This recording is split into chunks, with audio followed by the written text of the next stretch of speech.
I'm filming them, filming me. Hi kids, me again. Just got back from CrossFit Salford, which was amazing. Yeah, I just want to throw it out there that me and the partner, Adam, won. Even though I won a competition. Now I've done CrossFit Salford, we're going into Manchester now to meet a good friend of mine, Adam. We're going to be talking about recovery, he's a fellow addict. And yeah, we're going to be doing this amazing episode. Right, I'm here to meet my mate, Adam. And we're going to be talking about addiction. I think he's coming over the bridge now, actually. Yeah, mate, you okay? Yeah, really good. Good to see you. We're going to have a chat. Yeah, cool. This is Adam, everybody. Adam Tomlinson. I absolutely love him. He's as crazy as me. Come on, let's go and eat. Do you think you can tell me, you can look back through doing all this work on yourself now, what your defining moment was as a child? Looking back, you know, I couldn't see it at the time as like a defining moment, but shoplifting. You know, I did that from young, really young, and it's that sort of, we get that sort of negative payoff, don't we, of doing something wrong, but getting a payoff for it.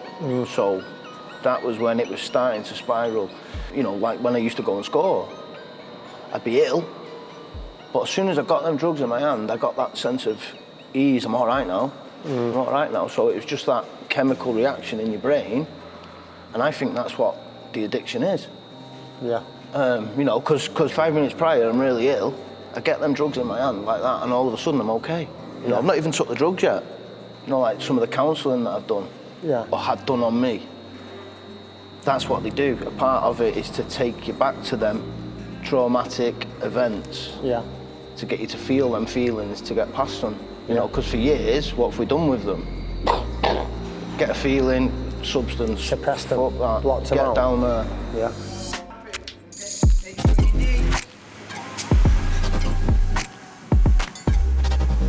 That's it, talking about it as well. That's something that I never knew of, now I do, and that's what I promote massively.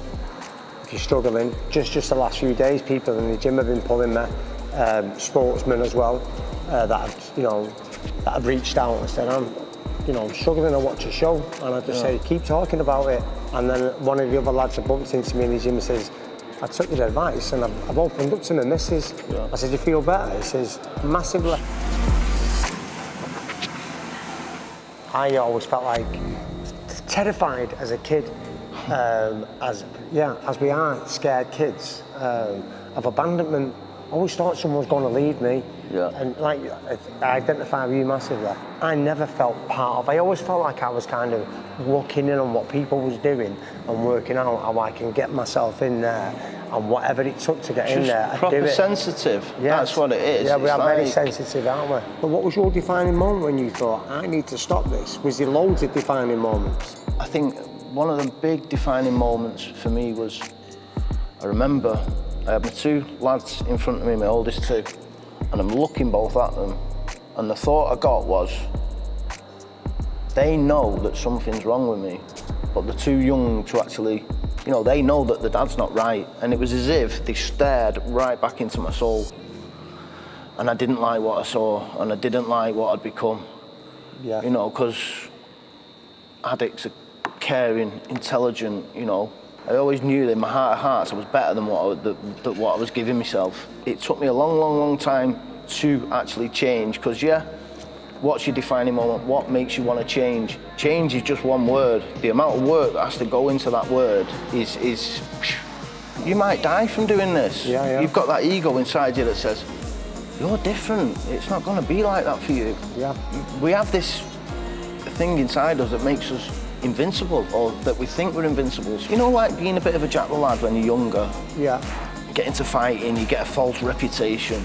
That's feeding your ego. Or I come out of prison and I've got a bit of timber on. And like, wow, you look really well, But in my heart of hearts, I don't feel that. All right, I might look it. It's a front for me, it was. I can identify massively with that. Everything I can look at now, it was a mask and it was a front, and I strongly believe I created this, what I am to today, keep people there. To keep them there and keep them away from the 7-year-old child, James. They need to stay because I ain't getting vulnerable with you. I ain't telling you my deepest, darkest. And I believe I created something by manipulating people to get with the older guys, then I get in with the older gang, and then that wasn't enough. I needed to be the top person then, because I was still scared what they could do to me. And then it just escalated and escalated. And I believe for 25 years, I had to go to the gym every day.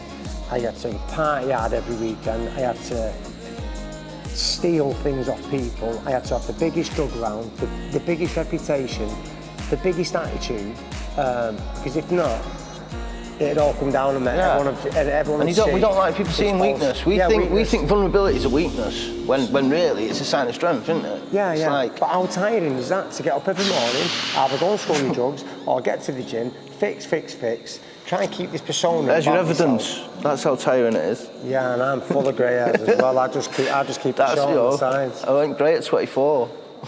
It's not about the substance, it's about how we take them. You know, whether, so your thing was cocaine, alcohol, I take it. Yeah. Mine was, I'd say heroin was my...